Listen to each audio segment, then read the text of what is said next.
రావాల్సిన పైసా నాయనా తనైనా.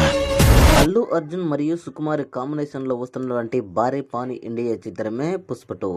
ఈ యొక్క చిత్రము ఈ నెల డిసెంబర్ 5న గ్రాండ్గా రిలీజ్ కాబోతుంది. అంటే కేవలము మరి 4 రోజులలో ఈ యొక్క చిత్రము థియేటర్లలోకి రాబోతుంది. అయితే ఈ యొక్క చిత్రము దాదాపుగా 1000 కోట్లకు పైగా కలెక్షన్లు వస్తుంది అని అయితే ఇప్పుడు అంచనా వేస్తున్నారు. అయితే ఇదంతా లాంగ్ రన్ పక్కకు పెడితే మటుకు మొదటి రోజు ఎలాంటి కలెక్షన్లను రాబోతుందా అని ఇప్పుడు టాలీవుడ్ ప్రముఖులు అయితే ఆలోచిస్తున్నారు.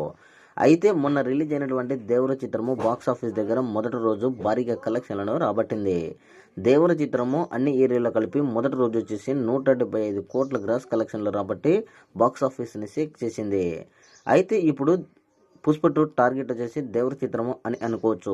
ఈ యొక్క చిత్రం రికార్డు బ్రేక్ చేస్తుందా లేదా అని తెలియాలంటే డిసెంబర్ 5 వరకు వేచి చూడాలి. మొత్తానికైతే పుష్ప 2 దేవర చిత్రాన్ని రికార్డు బ్రేక్ చేయాలంటే 180 కోట్లకు పైగా కలెక్షన్లు రాబట్టవలసి ఉంటుంది మొదటి రోజు. మరి దేవర చిత్రాన్ని పుష్ప 2 రికార్డు బ్రేక్ చేస్తుందా లేదా అనేది మీ యొక్క అభిప్రాయాన్ని కూడా కామెంట్ కూడా తెలియజేయండి.